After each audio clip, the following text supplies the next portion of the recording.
Muy buenas tardes, confirmen mi audio, por favor.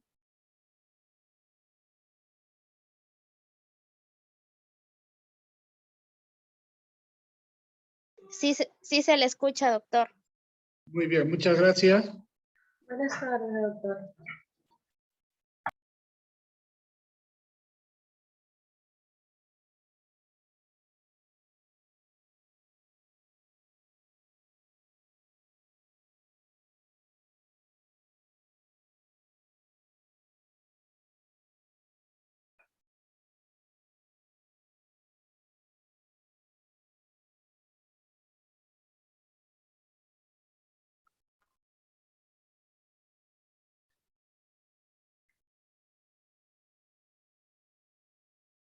Bien, el día de hoy vamos a conversar un poco sobre la cuarta etapa del proceso de conocimiento, considerando que ya se ha visualizado lo que es la etapa postulatoria, hemos visualizado la etapa probatoria, la etapa decisoria, y hoy nos toca conversar un poco sobre la etapa impugnatoria.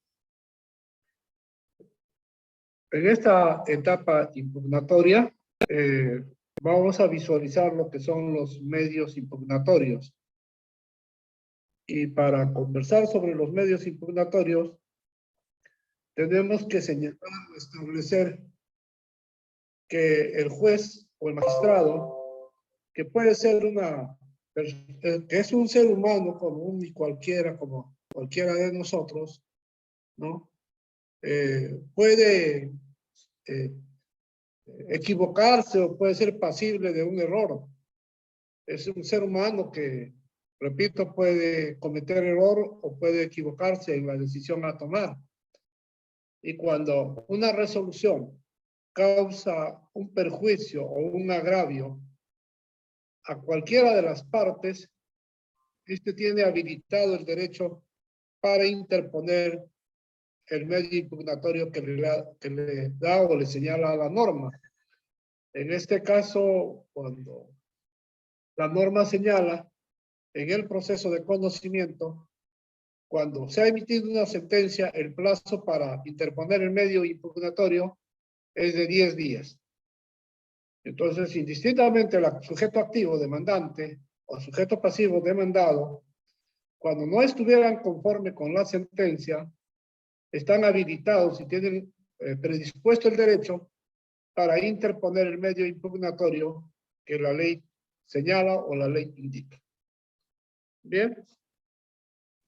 Y entonces nosotros decimos que hablar de un concepto jurídico, ¿no? Hablar de un concepto del medio impugnatorio desde el punto de vista jurídico, podríamos indicar que es un acto jurídico procesal. Quiere decir que el medio impugnatorio es un acto jurídico procesal que corresponde a las partes cuestionar la decisión del juez, ¿no? O del tribunal. Y cuando hablamos de juez, nos referimos a la Q, ¿no? Y cuando hablamos del tribunal, nos referimos al adque, ¿sí? Nos referimos al adque. ¿Cuál es la intencionalidad del medio impugnatorio? La intencionalidad del medio impugnatorio es la nulidad o es la revocación de la decisión adoptada por el juez de primera instancia. Y el elemento central, ¿no? El elemento central de la impugnación está comprendido en un nuevo examen, ¿no? Un nuevo examen por un superior jerárquico, salvo una excepción que da la norma, que puede ser el mismo juez el que lo pueda rectificar su propia decisión o rectificar la decisión adoptada, ¿no? Nos estamos refiriendo al recurso de reposición. Y cuando el juez, en este caso fuera de primera instancia, ¿no? Puede ser el expediente subido o elevado a un superior en grado. Nos estamos refiriendo a que opera el principio de la doble instancia, que es un concepto que está señalado, establecido en la Constitución Política del Estado, ¿no? En su artículo 139, inciso quinto, ¿no? Artículo 139, inciso quinto de la Constitución Política del Estado. Y entonces, nuevamente reiteramos que el elemento central del recurso impugnatorio es un nuevo reexamen por el mismo juez en el caso de la reposición o por el superior en grado, ¿no? En los otros medios impugnatorios que franquea la ley, ¿no? Que franquea la ley.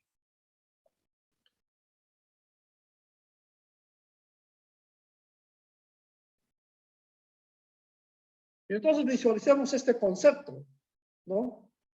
El medio impugnatorio opera o prospera teniendo en consideración el principio de la doble instancia, el cual está contemplado, ¿no? En la Constitución Política del Estado, reitero, en el artículo 139, inciso 6 de la Constitución Política del Estado.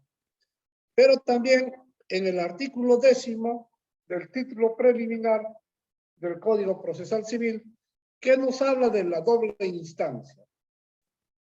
Por tanto, podemos señalar, ¿no?, que las partes pueden ejercer un control jurisdiccional respecto a las decisiones que dicte el juez en el desplazamiento del proceso. Los medios impugnatorios se conciben como aquellos instrumentos o mecanismos de carácter procesal que permiten el cuestionamiento de un acto o de un determinado acto que se desarrolla al interior del proceso.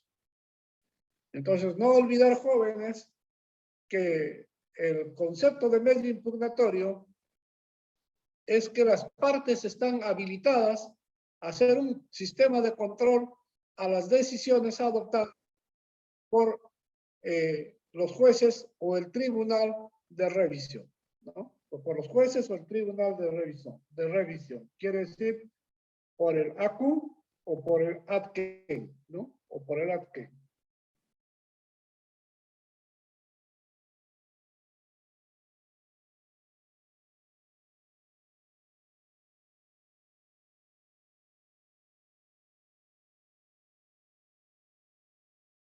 Dentro de lo que nosotros hablamos de la impugnación, podríamos indicar que la impugnación es un acto de libertad, ¿no? Es un acto de libertad en el que funciona la autonomía de la voluntad de la parte, ¿no? Es la libertad del impugnante.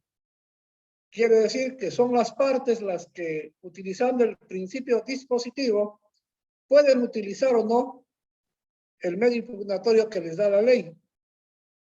Porque puede funcionar también que existe un convenio sobre renuncia a la impugnación. Quiere decir que las partes pueden renunciar al recurso impugnatorio.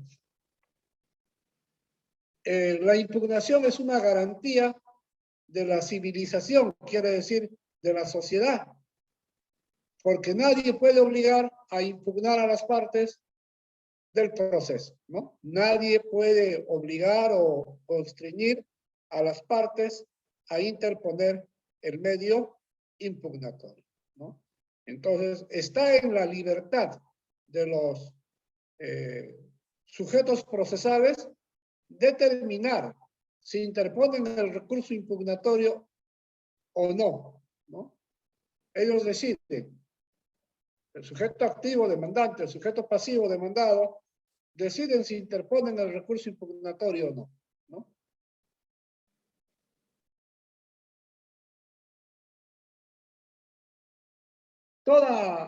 Todo recurso impugnatorio debe tener una motivación, ¿no? Todo recurso impugnatorio debe tener una motivación.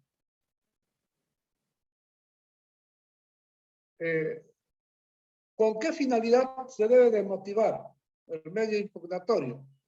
¿No? Con un control del poder del Estado, ¿no? Con el control del poder del Estado. Quiere decir, si yo impugno o presento una impugnación, ¿A quién estoy controlando? Al Estado. ¿Pero al Estado a través de quién? Del juez del proceso, ¿no? A través del juez del proceso. Debe existir una relación de carácter instrumental entre la motivación y la impugnación, ¿no? Debe existir una relación instrumental entre la motivación de las resoluciones y la impugnación. La verdadera función de la motivación se encuentra en la garantía de la impugnación. Repito, la verdadera función de la motivación se encuentra en la garantía de la impugnación. La adecuada motivación permite al justiciable el mejor ejercicio de la impugnación.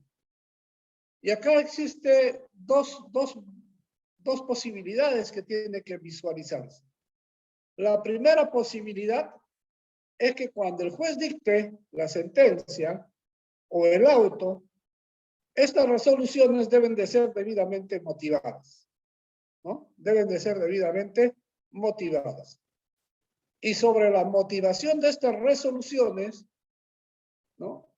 Cuando estas resoluciones debidamente motivadas causaran un perjuicio a la parte o a las partes, tendrá que también motivar o fundamentar su recurso de impugnación, ¿no? Tendrá que fundamentar o motivar su recurso de impugnación. Visualicemos, por ejemplo, jóvenes, que una resolución que no tiene la debida motivación o que el juez no la motive adecuadamente, va a ser más factible o va a ser más posible que las partes del proceso puedan cuestionar la resolución, ¿no? Tanto es así de la motivación de las resoluciones judiciales que constitucionalmente se protege la motivación de las resoluciones judiciales. Y voy a pedirle a la señorita Geldres, María Alejandra, que pudiera visualizar el artículo 139, inciso quinto de la Constitución Política del Estado, por favor.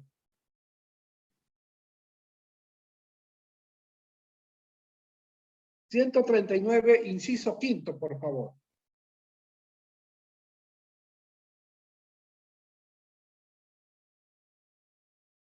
Inciso quinto, ¿correcto?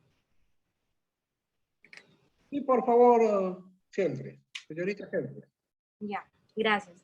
Artículo 139. Son principios y derechos de la función jurisdiccional, inciso quinto, la motivación escrita de las resoluciones judiciales en todas las instancias, excepto los decretos de mero trámite, con excepción expresa de la ley aplicable y de los fundamentos de hecho en que se sustentan. Muchas gracias, muy amable. Dice, No se preocupe. es necesario la motivación de las resoluciones. Y cuando hablamos de resoluciones, hace una exclusión a los decretos que son resoluciones de mero trámite, ¿no? A las resoluciones que son de mero trámite. Pero las demás deben tener la debida motivación en todas las instancias. Y cuando hablan en todas las instancias, aparentaría que fueran más instancias. Y no es así. Solo son dos instancias. Primera y segunda instancia. Existiendo un tribunal de revisión, ¿no? Existiendo un tribunal de revisión, que más adelante vamos a conversar de qué se trata. Pero sin embargo, ¿no? Nos habla de todas las instancias. Y entonces la motivación de la resolución tiene pues una coherencia con la impugnación, ¿no? Tiene una relación, digámoslo así, con la impugnación, ¿no? Entonces, una resolución no motivada va a dar pie a una impugnación. Una resolución no motivada va a dar pie a una impugnación. Pero no solo la Constitución Política del Estado lo visualiza, sino también lo visualiza la Ley Orgánica del Poder Judicial en su inciso 11, si no me equivoco, 11 o 12, algo ahí, por ahí está la motivación de las resoluciones judiciales, ¿no? Entonces, la ley orgánica también adopta ese criterio, ¿no? De la motivación de las resoluciones judiciales.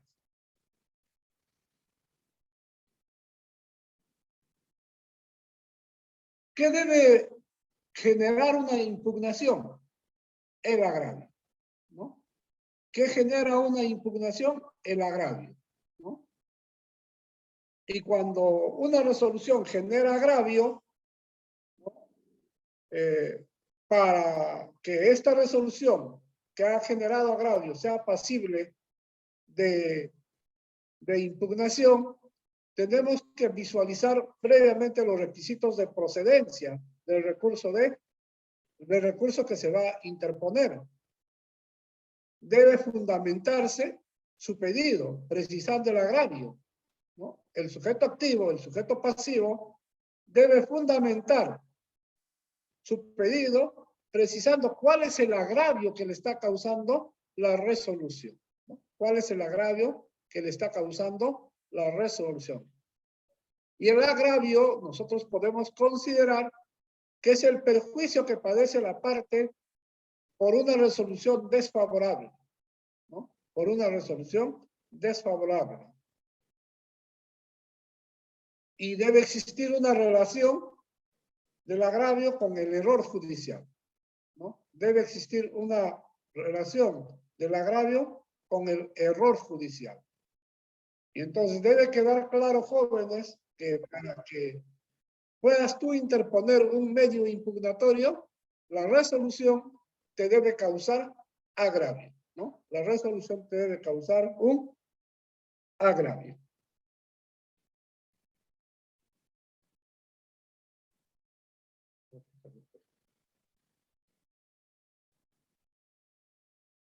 Principios de la impugnación, ¿no? Principios de la impugnación. Cuando visualizamos los principios, ustedes saben, ¿no? Que existen principios procesales, ¿no? Existen principios procesales. Pero estos principios procesales, cuando se trata de los recursos impugnatorios, tenemos que saber utilizar qué principios vamos a utilizar o vamos a visualizar, ¿no? En la impugnación. Y lo primero que tenemos que saber o tener entendido es hasta dónde puede el juez llegar en su obligación, ¿no? ¿Cuál es el límite que tiene el juez en su obligación? Y si nosotros sabemos cuál es el límite que tiene el juez en su obligación, también tenemos que saber, ¿no? El principio dispositivo.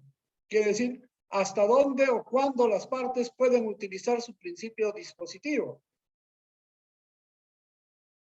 Y entonces, dentro de los principios dispositivos, tenemos que tener entendido que los medios impugnatorios se plantean únicamente a pedido de parte, ¿no? Se plantean únicamente a pedido de parte.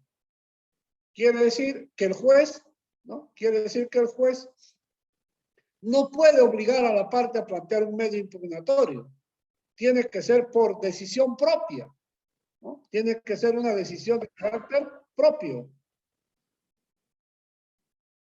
La impugnación se da en la medida en que una parte la plantea, ¿no? Es la parte la que va a plantear el recurso impugnatorio. ¿Pueden las partes renunciar a recurrir? Sí. Es muy probable que las partes puedan renunciar a interponer el medio impugnatorio. Artículo 361 del Código Procesal Civil, ¿no? Artículo 361 del Código Procesal Civil.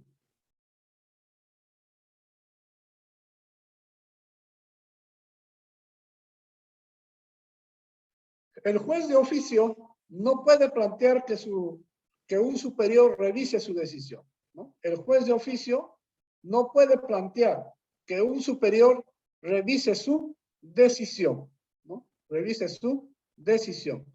Un poco más adelante conversaremos, ¿no? Sobre la consulta, pero tiene otras características que lo vamos a ver, ¿no? A posterior. ¿no? A posterior. Entonces, debe quedar claro que en la impugnación funciona el principio dispositivo, donde las partes disponen si interponen el recurso impugnatorio o no, ¿no? Donde las partes disponen si interponen el recurso impugnatorio o no.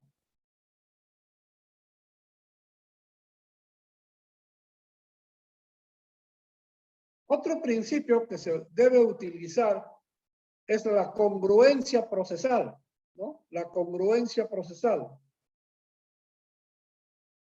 El revisor debe circunscribirse al error, ¿no? Al error. Si solo una parte del acto está viciado y el resto es válido, el acto de revisión debe limitarse a anular o revocar aquella parte, dejando subsistente las demás. Quiere decir que puede haber una resolución que tenga validez plena, ¿no? Y que solamente debe limitarse a la parte que está causando agravio o está causando daño a la parte impugnante, ¿no? A la parte apelante, ¿no? A ver, veamos que la señorita Margarita González, por ejemplo, Cintia Margarita González, ¿no? Al presentar su demanda, en la pretensión, ella haya invocado el pago, por ejemplo, de costos e intereses en el proceso, ¿no? En un proceso de cobro de dinero, ¿no? O de pago de soles. Pero, sin embargo, el juez en la sentencia, ¿no? Declara fundada la pretensión, pero no señala o no indica nada del pago de costas y costos. Entonces, es muy probable que la señorita Cintia, al sentirse perjudicada con la resolución, puede interponer el recurso impugnatorio, tratando que el superior jerárquico señale o establezca el pago de las costas, costos e intereses, ¿no? Es muy probable que pueda ocurrir.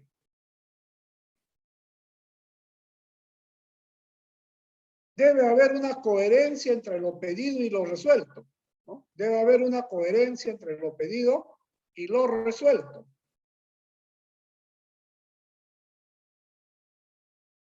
Debe haber una coherencia entre lo pedido y lo resuelto. Quiere decir que el juez no puede ir más allá de lo pedido, ni resolver menos de lo pedido, ¿no? Por eso ahí visualicen ustedes, dicen, tantum appellatum quantum devolutum, ¿no? Entonces, el juez debe visualizar, ¿no? La pretensión del actor y limitarse a resolver solo sobre lo pedido, ¿no? Solo sobre lo pedido. Es muy probable también que el juez, tanto en primera como en segunda instancia, puedan declarar improcedente la pretensión del sujeto activo, pero acá va a funcionar cuando cuando el proceso se haya vulnerado en el desarrollo del proceso, ¿no? O no se haya visualizado correctamente los presupuestos procesales o las condiciones de la acción, en cuyo caso el juez deberá declarar improcedente la pretensión, ¿no? Improcedente la pretensión, porque ha habido vulneración en los presupuestos procesales o en las condiciones de la acción, lo que se conoce como sentencias de carácter inhibitorio, ¿no? Lo que se conoce como sentencias de carácter inhibitorio.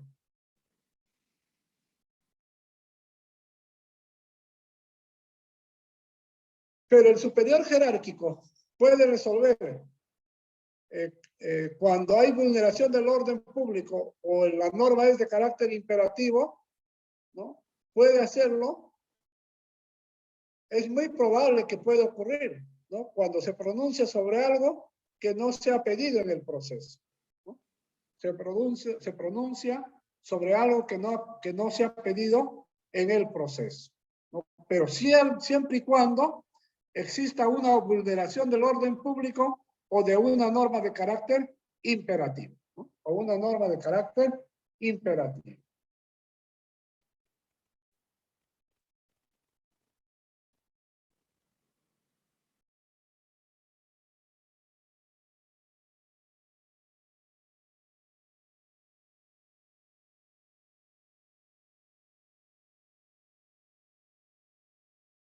El perjudicado con el acto viciado debe tener interés en cuestionar. El perjudicado con el acto viciado debe tener interés de cuestionarlo. Puede darse que existe un consentimiento tácito, ¿no? Puede darse que existe un consentimiento tácito. Cuando el favorecido por la ley deja transcurrir el tiempo sin plantear la impugnación que corresponda. O sea, no plantea la impugnación, deja pasar el plazo que la ley establece, ¿no? Y no interpone el medio impugnatorio. ¿Qué está haciendo? Está consintiendo el hecho. Está consintiendo la resolución, ¿no? Que aún causándole perjuicio, no interpone el medio impugnatorio que la ley le da, ¿no? Ha tenido la oportunidad para hacerlo y no lo realiza, no lo utiliza, digámosle así.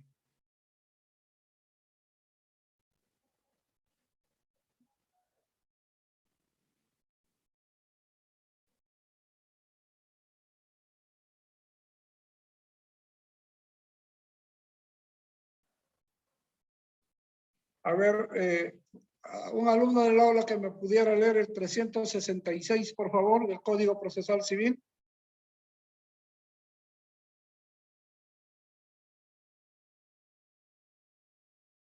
El 366, por favor, alguien que pudiera leer. Profesor, ¿podría dar lectura? A ver, por favor. Artículo 366. Fundamentación del agravio.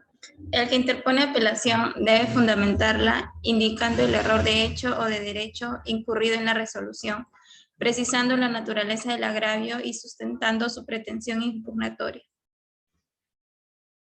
Muy bien, gracias. ¿Tu apellido es, por favor?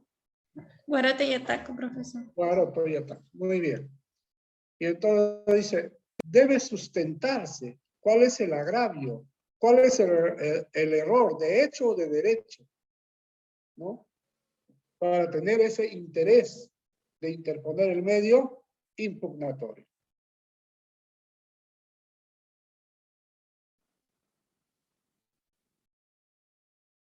A ver, señorita Geldres, déme lectura a esa diapositiva, por favor. Prohibición del formatio in pares. Consiste en que la instancia revisora ad quien no pudiera empeorar la situación del recurrente en los casos en que la contraparte no haya impugnado, admite limitaciones. El juez superior no puede modificar la resolución impugnada en perjuicio del apelante, salvo que la otra parte haya apelado o se haya adherido o sea menor de edad. Artículo 370 del Código Procesal Civil. Muy bien. Prohibición de la reformatio am peor, de la reformatio in peor. Quiere decir que el juez no puede empeorar la situación del recurrente, ¿no? Si, por ejemplo, le decía, el impugnante solamente ha planteado el recurso de apelación por las costos e intereses y le ha sido la demanda declarada fundada, ¿no? El superior jerárquico, ¿no? El superior jerárquico tendrá que visualizar, tendrá que analizar la resolución, ¿no? Y no podrá, digámosle, resolver en contra del apelante, ¿no? En contra del apelante, ¿no? Porque simplemente él está impulsando el reconocimiento de pago de costas y costos, ¿no? Dice, consiste en que la instancia revisora no puede empeorar la situación del recurrente en los casos que la contraparte no haya también impugnado la resolución, ¿no? No haya impugnado también la resolución. Salvo que la otra parte también hubiera apelado o se hubiera adherido, ¿no? O sea, menor de edad, ¿no? Existen reglas de excepción, ¿no? Existen reglas de excepción.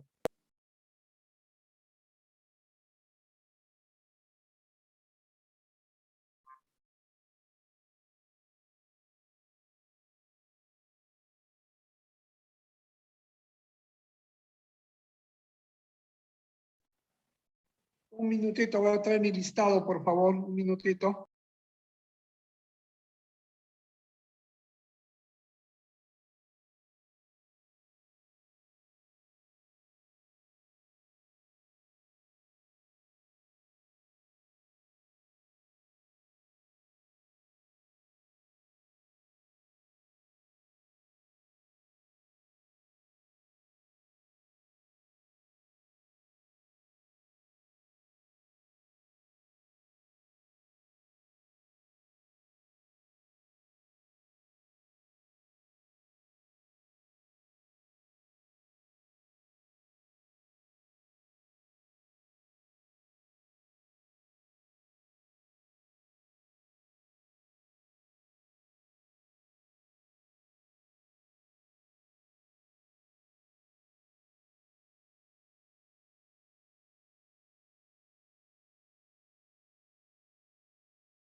Decíamos que cuando el medio impugnatorio, ¿no? Los medios impugnatorios, como aquellos instrumentos o mecanismos de carácter procesal que permiten el cuestionamiento de un determinado acto que se desarrolla al interior del proceso, ¿no? Pero siempre que adolezca de un determinado vicio o error. Quiere decir que la resolución necesariamente tiene que estar encaminada con vicio o con error, a efecto de que el mismo órgano jurisdiccional o el superior jerárquico, quien se encargue de realizar la revisión y obtener la revocación o una declaración de nulidad. Cuando hablamos del superior jerárquico o del mismo órgano jurisdiccional, nos estamos refiriendo, visualizando, adelantando, que el mismo juez puede también tomar la decisión con respecto al medio impugnatorio, pero solo opera, jóvenes, en los procesos de reposición, que lo vamos a ver enseguida, ¿sí? Solo va a operar en los recursos de reposición. Y entonces, los medios impugnatorios, ahora sí vamos viendo, los medios impugnatorios se pueden clasificar de dos maneras, ¿no? Se pueden clasificar de dos maneras. Los recursos impugnatorios, ¿no? Y los remedios procesales, ¿no? Los recursos impugnatorios y los remedios procesales. Repito, se pueden clasificar de dos formas: en recursos impugnatorios y remedios procesales, ¿no? Y remedios procesales. Veamos acá. Recursos impugnatorios. Ya hemos señalado que puede interponerse por quien se considera agraviado con la resolución que emite el juez del proceso y que lo que tiene que ver es un sistema de control a las resoluciones pronunciadas por el juez del proceso. ¿Sí? Un sistema de control a las resoluciones pronunciadas por el juez del proceso. Y entonces nosotros decimos lo siguiente: ¿cuáles son las resoluciones que dicta el juez en el desplazamiento del proceso?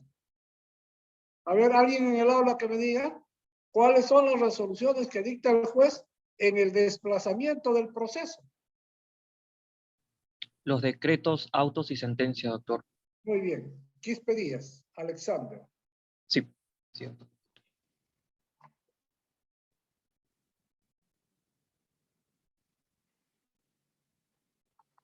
Los decretos, los autos y las sentencias. Y entonces los recursos impugnatorios van a servir para cuestionar los decretos, los autos y las sentencias que están contempladas en resoluciones, ¿no? Que están contempladas en resoluciones. Y los recursos nosotros lo podemos clasificar de dos formas: los recursos ordinarios y los recursos extraordinarios. Y cuando hablamos de los ordinarios, nos estamos refiriendo a la reposición, la apelación de auto y la apelación de sentencia, ¿no? Los ordinarios son reposición, apelación de auto, apelación de sentencia. Y los recursos extraordinarios están referidos a la queja de derecho y al recurso de casación. A la queja de derecho y al recurso de casación. Y al costadito pueden visualizar, decimos, remedios, ¿no? Remedios. ¿Y para qué utilizamos en todo caso los remedios? Para hacer cuestionamientos, ¿no? Para realizar cuestionamientos a actos ocurridos en el desarrollo del proceso, pero que no son clasificados en resoluciones judiciales, ¿no? Que no se dictan en resoluciones judiciales, mejor dicho, no se encuentran en las resoluciones judiciales. Entonces, cuando un acto vulnera algún derecho, hay que cuestionarlo, ¿no? Pero como ese acto no está contenido en una resolución, ¿qué debemos usar? Los remedios procesales. ¿Y cuáles son esos remedios procesales? Visualicemos acá. Las clases de remedios procesales. Dice, se pueden formular porque se considera agraviado por un acto procesal no contenido en resoluciones. No contenido en resoluciones. Nos estamos refiriendo a las tachas, las oposiciones, ¿no? Las tachas, las oposiciones y las nulidades, ¿no? Y las nulidades, conocido como remedios procesales. Yo quiero cuestionar la declaración de un testigo, ¿qué debo utilizar? Una tacha. Quiero cuestionar la participación de un perito, ¿qué debo plantear? Una oposición. He encontrado que en el proceso, ¿no? En la audiencia de pruebas no ha estado presente el juez del proceso. El juez no ha participado en la audiencia. ¿Qué debo formular? Una nulidad. Una nulidad. Y entonces ahí está, jóvenes, la explicación. ¿Por qué motivo? ¿Cuál fue la intencionalidad de haberles dejado el trabajo del debido proceso? ¿No? Quería que despertaran con ese trabajo del debido proceso, que siempre tiene que haber una visión, una misión de ir verificando, ir constatando el desplazamiento del proceso para evitar el faltamiento al debido proceso. Si un proceso camina con vicios o irregularidades, estás faltando el debido proceso. Y entonces hay que corregirlo, hay que subsanarlo. Es tan importante el debido proceso, ¿no? Tanta tiene importancia el debido proceso, que lo han colocado o se ha ubicado en norma de carácter constitucional. E incluso rebasa el límite de los parámetros nacionales, que se pueden usar parámetros de carácter internacional para el control del debido proceso. Y entonces no olviden, jóvenes, que la diferencia sustancial entre recursos y remedios es que los recursos vienen contenidos en resoluciones judiciales.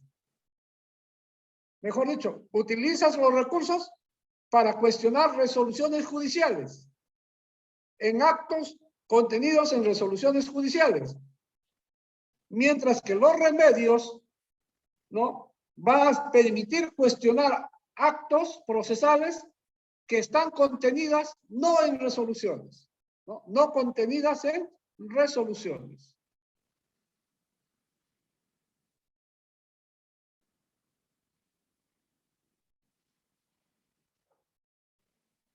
No sé si ahí está claro. Esa parte está clara.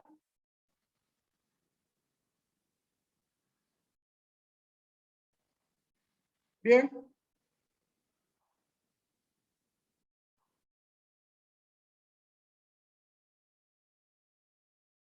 Características de los medios impugnatorios, ¿no? Características de los medios impugnatorios. Una de las primeras características es que es derecho exclusivo de las partes, ¿no? El medio impugnatorio es un derecho exclusivo de las partes. Ellos ven, ellos determinan si presentan el recurso impugnatorio o no. 2, atacan solo las resoluciones. Atacan solo las resoluciones. 3, extensión. Puede ser de manera total o puede ser de manera parcial. La extensión puede ser de manera total o puede ser de manera parcial. 4, debe fundamentarse cuál es el agravio. Debe fundamentarse cuál es el agravio. Y cuando hablamos de la fundamentación del agravio, debe visualizarse si es un error o es un vicio. Quiere decir, se debe precisar si la resolución te está causando un error o está causando un vicio. Y cuando hablamos de error, nos estamos refiriendo al error injudicando, ¿no? El error injudicando, que es utilizar mal la ley o aplicarla indebidamente, ¿no? Es la mala aplicación de la ley o la indebida interpretación que se dé de la ley. Y cuando hablamos de error, cuando hablamos de vicio, nos estamos refiriendo al error improcedente, ¿no? Al error improcedente, que lo puede cometer el juez en la tramitación del proceso, en cuya labor, ¿no? En cuya labor puede apartarse de los medios señalados por el derecho procesal para la dirección del juicio. Por ejemplo, un emplazamiento indebido. Por ejemplo, con otro ejemplo un poco más grueso, digámosle así, que el juez señale los puntos controvertidos sin haber realizado el saneamiento procesal. ¿Qué está generando? Un vicio, ¿no? Está generando un vicio. ¿Por qué? Porque se sobreentiende que la norma adjetiva o procesal delimita qué cosa va primero, saneamiento procesal, luego va fijación de puntos controvertidos, luego va saneamiento probatorio, ¿no? Saneamiento probatorio, luego va audiencia de pruebas. Entonces, si hay una vulneración en el desplazamiento de esos aspectos, se está generando un vicio procesal. Un craso error todavía que cometen los abogados, por ejemplo, ¿no? Un craso error que cometen, por ejemplo, los abogados.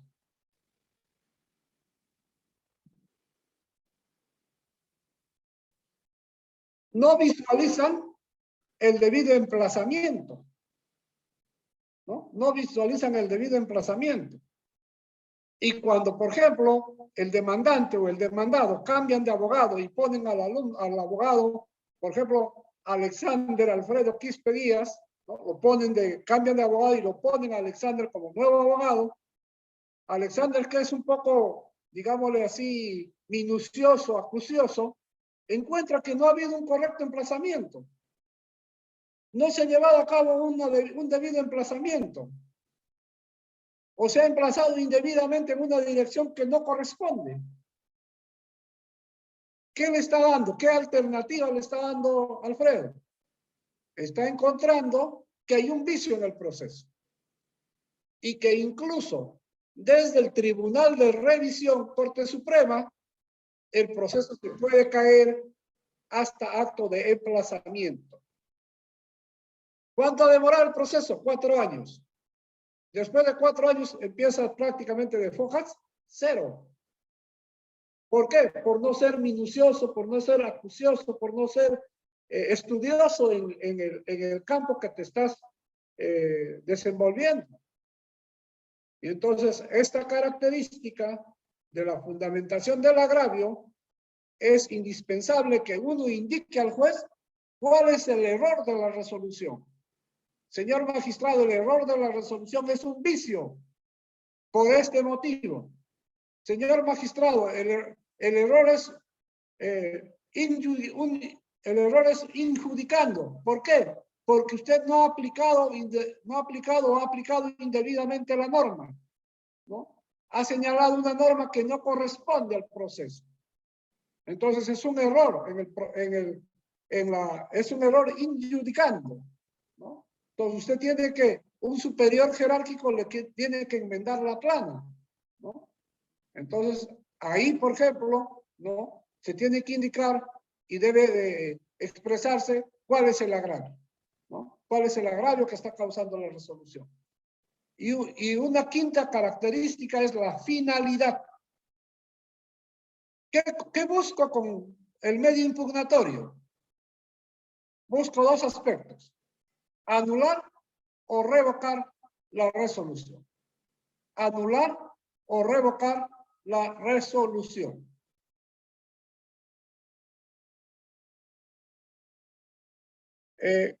Cuando el proceso sube en segunda instancia, por ejemplo, algún superior jerárquico, ¿no? En segunda instancia sube el proceso, cuando el juez confirma íntegramente la resolución, no hay problema.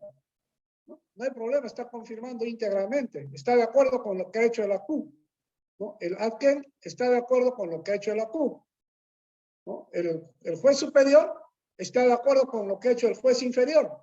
Confirma. Pero si no ocurriera así, entonces, ¿qué se busca? Que el superior revoque la resolución. ¿Y cuándo va a revocar la resolución? Cuando el agravio ha sido de un error, ¿sí? Cuando el agravio ha sido de un error,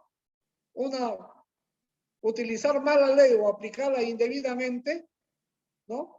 El superior jerárquico va a revocar la resolución, pero en su reemplazo va a dictar otra resolución. En su reemplazo va a dictar otra resolución. Es dejar sin efecto la resolución sustituyéndola por otra. En la revocación, usualmente llamado por ley, dispone lo contrario, ¿no? Dispone lo contrario. O se retracta. Cuando hablamos de se retracta, nos estamos refiriendo a los decretos. Un poquito más adelante lo vamos a explicar. Nos estamos refiriendo a los decretos. Cuando decimos se retracta, esta frase está orientada a los decretos, ¿sí? Está orientada a los decretos. Y cuando el agravio fuera un vicio, ¿qué se está buscando? Anular la resolución, dejarla sin efecto para volver al momento en el que se cometió el vicio, ¿sí? Se invalida una resolución dejándola inexistente y sin efecto legal alguno. ¿Qué se va a lograr? Se va a lograr que el proceso vuelva hasta el momento en el que ha causado un agravio, ¿no? Que ha causado un agravio. Por ejemplo, el proceso caminó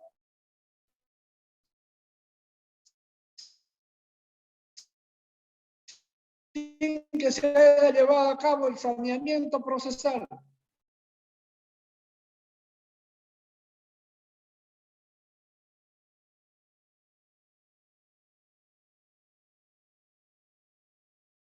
¿No? De frente, contestación del saneamiento probatorio, audiencias de pruebas, sentencia.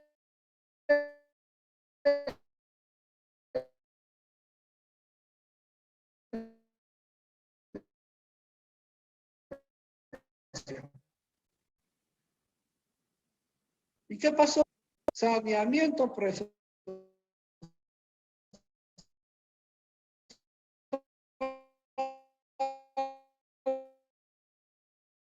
Previamente. ¿Qué ocurrió?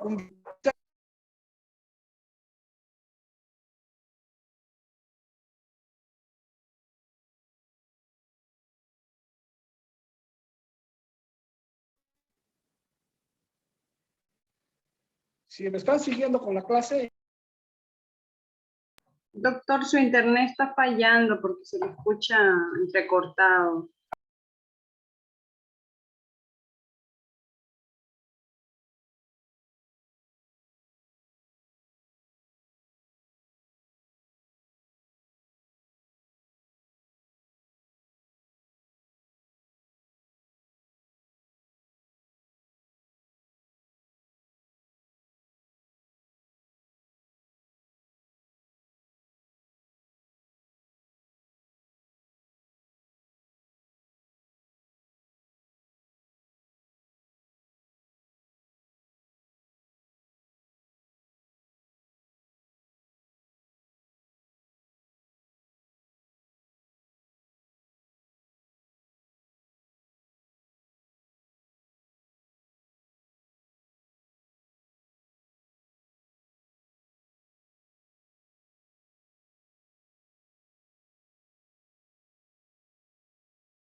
a ver, se fue la señal de un momento a otro, internet.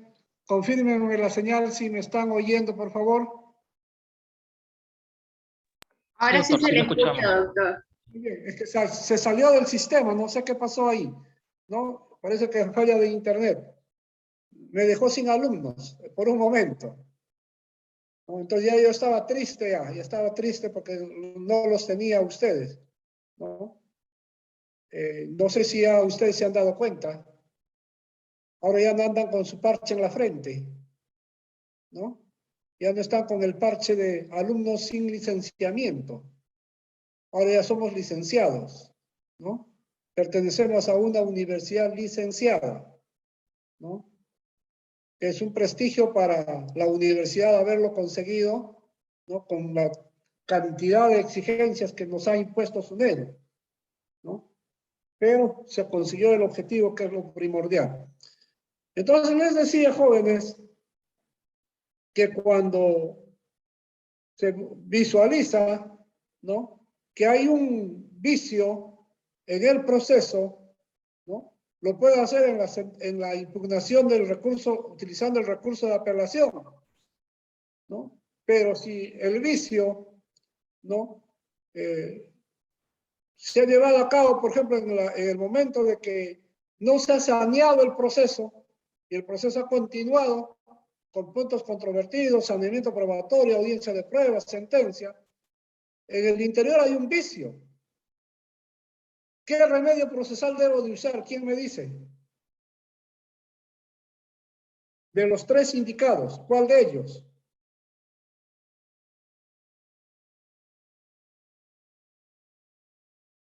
A ver, ¿quién me dice?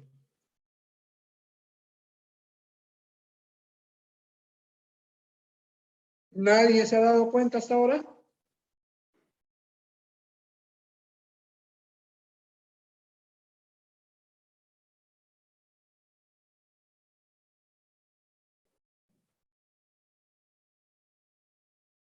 ¿No visualizan? Les pongo la diapositiva, a ver. ¿Cuál de ellos?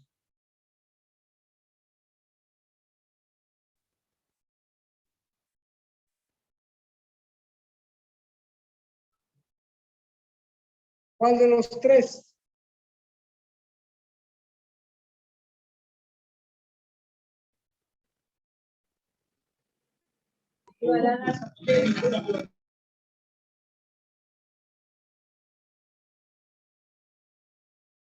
¿Cuál de los tres? ¿Quién me dice?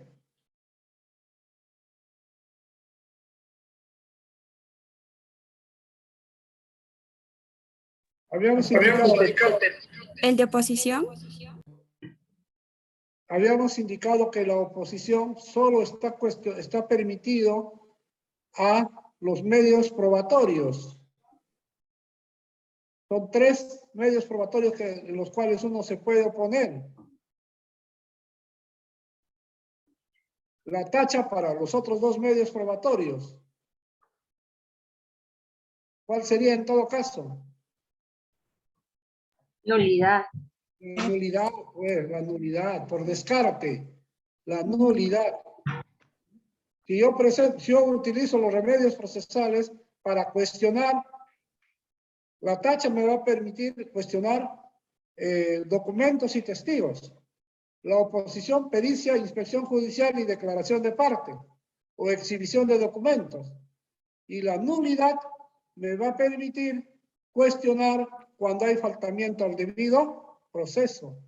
Puedo plantear en cualquier momento la nulidad del proceso por haberse generado un vicio en el proceso o incluso porque no se ha notificado adecuadamente, por ejemplo.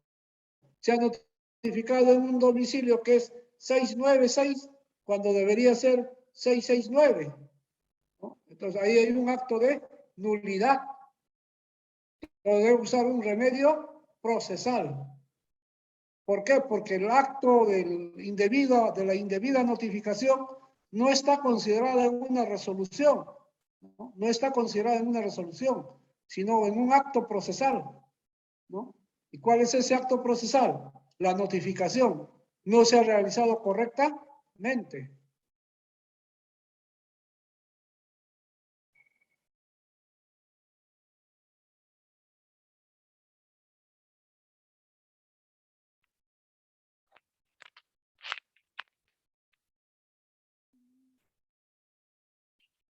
Existen escritos que no son recursos impugnatorios.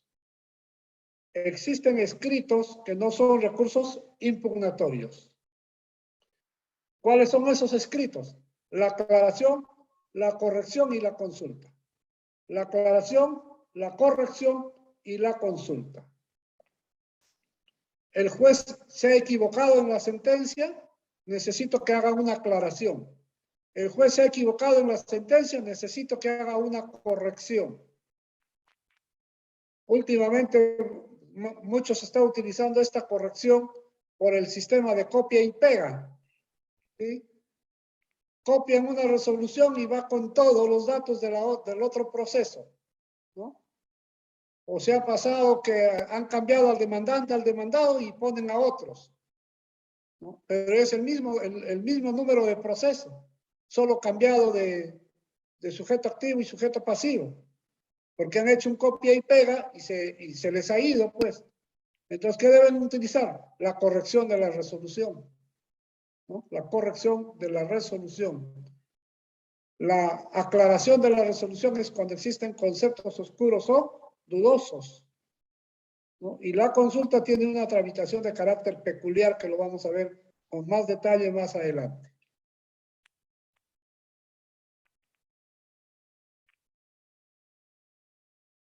Bien, vamos a ver. Zulka Tito, procede a leer, por favor. Ya, doctor. Presupuestos de los medios impugnatorios. 1. La existencia de un proceso o un acto procesal susceptible de impugnación. 2. Que la resolución no tenga la calidad de cosa juzgada. 3. Que el recurrente integre la relación jurídica procesal. 4. La existencia de gravamen o perjuicio, que la resolución que se va a impugnar le cause un perjuicio a quien le impugne. 5. Voluntad expresa de impugnar. 6. Cumplimiento de los requisitos. Bien, gracias. Y entonces, cuando alguien quiere impugnar, tiene que cumplir ciertos presupuestos, ¿no? Y uno de los primeros es que exista un proceso o un acto procesal susceptible de impugnación. 2, que la resolución no tenga la calidad de cosa juzgada. 3, que el que recurre o el que apela integre la relación jurídica procesal, quiere decir sea demandante o sea demandado. 4, la existencia de un perjuicio o de un gravamen. Que la resolución le cause un perjuicio a quien impugne. 5, que exista la voluntad expresa de impugnar, ¿no? Voluntad expresa de impugnar. Y 6, cumplimiento de los requisitos para impugnar. Cumplimiento de los requisitos para impugnar. Hay que cumplir ciertos requisitos para que tu impugnación sea admitida, ¿no? Por ejemplo, existen requisitos de forma y existen requisitos de fondo, ¿no? Para impugnar existen requisitos de forma, pero también existen requisitos de fondo.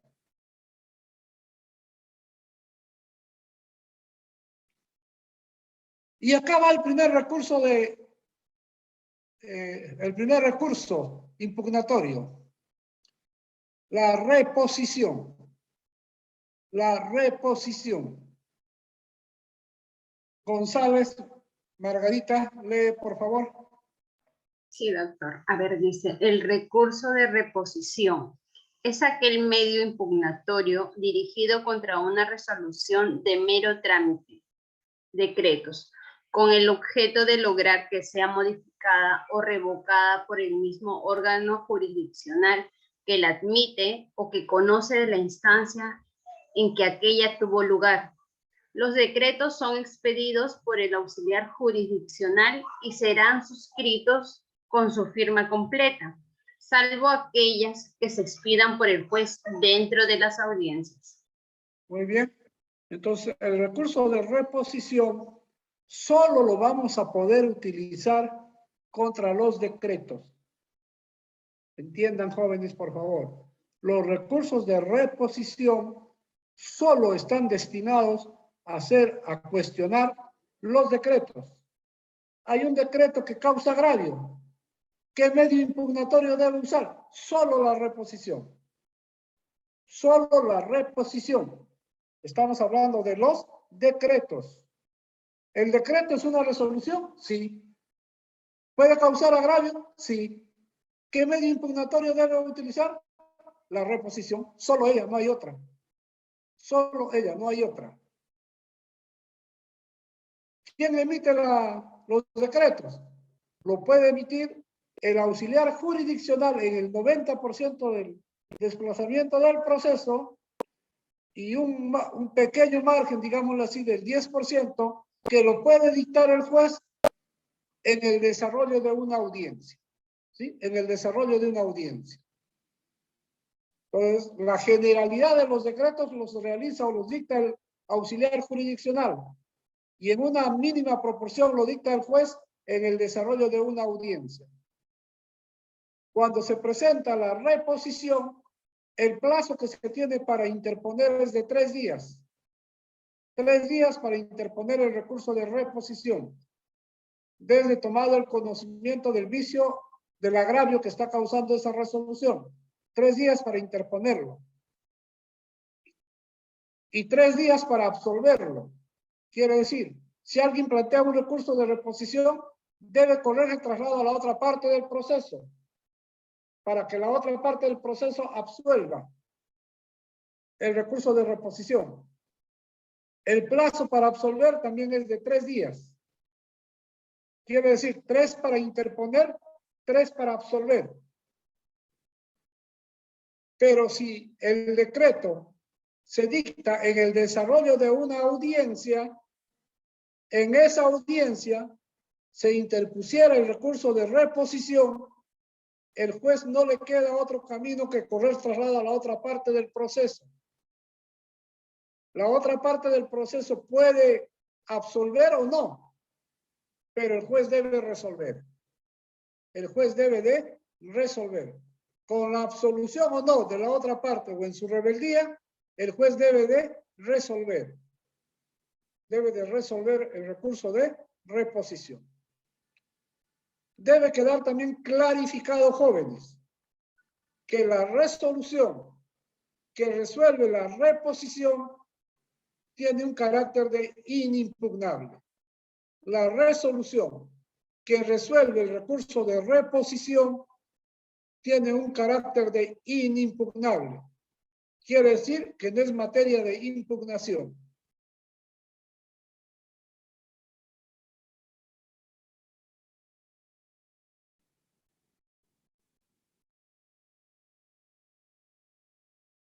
Y entonces, cuando alguien plantea una reposición, pueden haber dos caminos que puede asumir el juez. Lo resuelve de oficio, de plano, o corre traslado a la otra parte. El plazo para su interposición es de 3 días, de notificada la resolución. Con la contestación o sin ella, el juez resuelve.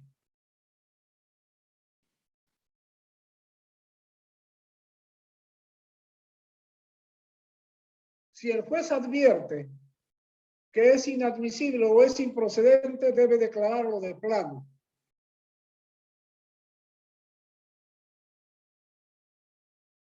Si el juez advierte que la resolución está causando un agravio, debe revocar su decisión. Quiere decir que el juez debe contradecir su propia resolución. El juez debe de contradecir su propia resolución.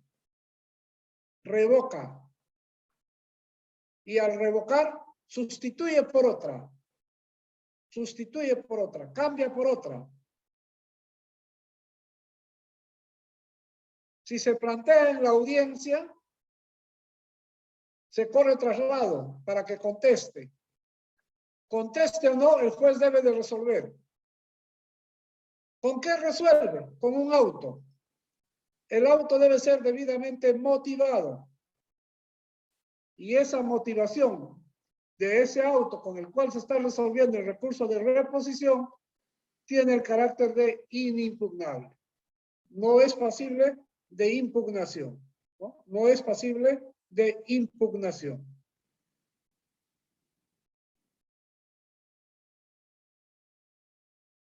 Características del recurso de reposición. Las características del recurso de reposición. Dice, no es un recurso de alzada. No es un recurso de alzada. ¿Por qué decimos que no es un recurso de alzada? Porque no va a un superior jerárquico. Lo resuelve el mismo juez del proceso. Acuérdense que decíamos de la doble instancia, ¿no? En la doble instancia, sí, un superior jerárquico lo tiene que conocer.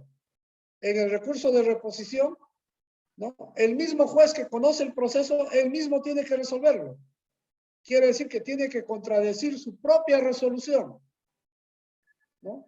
Tiene que reconocer que cometió un error. Y como ha cometido un error, tiene que revocar su resolución y sustituirla por otro. Quiere decir reconocer el error que ha cometido. El tiempo es otra característica. Es breve, 3 días para interponer y 3 días para absolver. 3 para interponer y 3 para absolver. Limitación. El recurso de reposición solo está limitado a los decretos. Solo sirve el recurso de reposición para cuestionar los decretos. 4. La forma de cómo se presenta el recurso de reposición. Se puede presentar por escrito, salvo que se interponga en el desarrollo de la audiencia, en la que se puede hacer de manera oralizada. ¿No? Salvo que se interponga en el desarrollo de la audiencia, ¿no? En el cual se puede hacer de manera oralizada.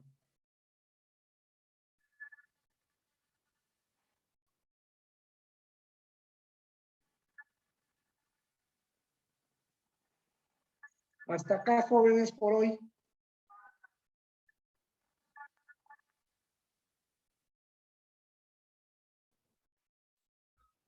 Doctor, buenas tardes. Sí, buenas tardes. Doctor, Hasta acá voy. ¿Lo escucho? una consulta. Sí, lo escucho. Mirando mi plataforma, no está figurando la nota del parcial, no sé por qué. ¿De tu parcial, Ciro? Sí, sí, doctor. Y del último trabajo también. A ver, el último trabajo todavía no lo he evaluado. El último Ya. trabajo todavía no lo he evaluado. ¿Y por qué no he evaluado? Porque estuve designado en una comisión que ha sido la evaluación de los exámenes de subsanación. Entonces nos ha llevado prácticamente 15 días para cumplir con ese encargo, motivo por el cual todavía no he evaluado el último trabajo. Con respecto al parcial, habría que visualizar a ver qué es lo que ha pasado. No, yo no he visualizado tampoco, Ciro. Ya, Déjame doctor, revisar no. qué Es la pasa, primera ¿ya? vez que me pasa, por eso es que me parece un poco raro, pero Hay que nada, ver en la con calma. plataforma cómo está apareciendo. Es muy posible que no te haya considerado que has enviado el examen. Es muy posible que eso pueda estar ocurriendo. No creo eso, doctor, porque el día que dimos normal, o sea, aparecía la nota normal todo el rato, no había ningún problema. Pero repito, no sé, Posterior a eso ya ha sido que ha pasado. posterior a eso ha sido. Sí, Entonces posterior ya, hay que porque visualizar, sí se ha visto. en la plataforma. Voy a visualizar, Ciro, por favor, ¿ya? Ya, doctor, no se preocupe. Déjame Listo. visualizar. Doctor, buenas tardes, doctor Crisóstomo Ávila Celestina le habla. Doctor, la práctica, doctor, no pude mandarle en instante, pero en los minutos le mandé, pero por el correo institucional. Dame tu nombre, por favor. Celestina Crisóstomo Águila, doctor.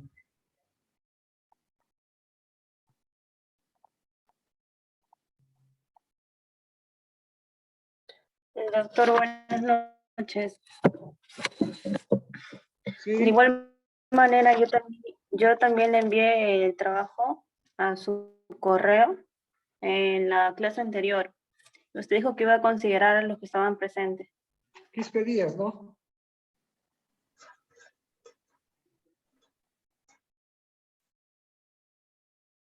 Doctor,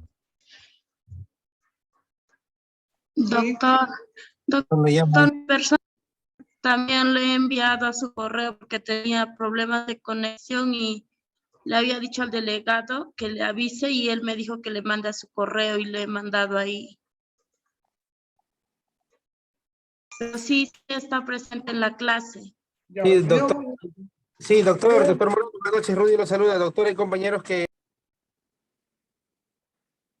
voy a visualizar. hemos enviado el trabajo a su correo electrónico, doctor, ¿cómo están presentes en clase, doctor? ¿Ya? Rudy, voy a visualizar los trabajos, porque ese día Ya. solamente participaron un número de alumnos.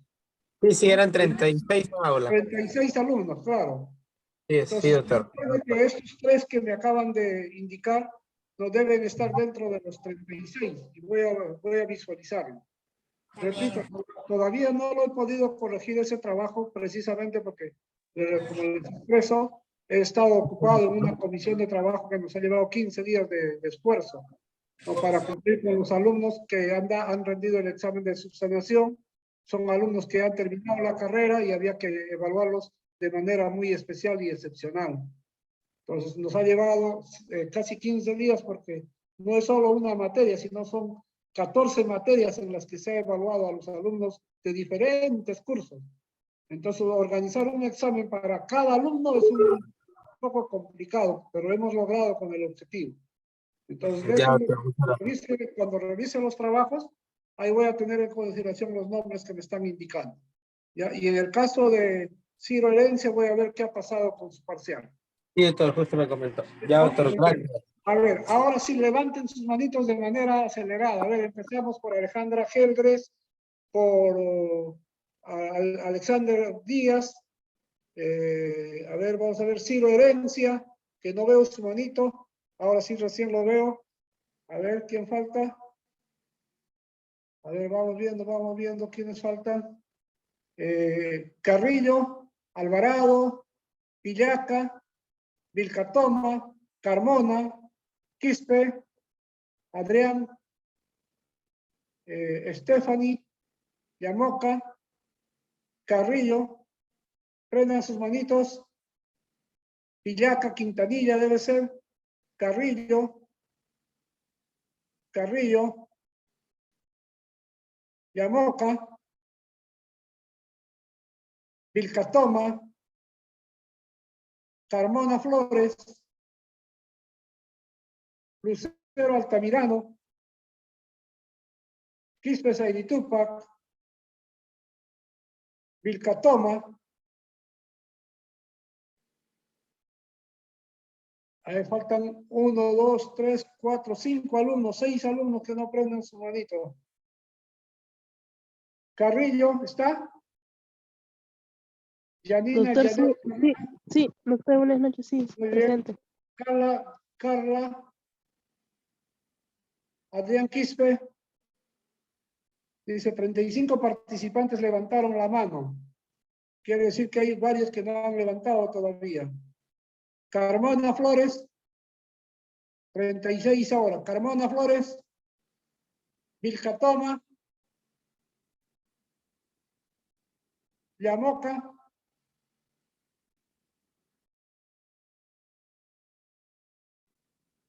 Vilcatoma, Carmona Flores, Quispe Saidi Tupac.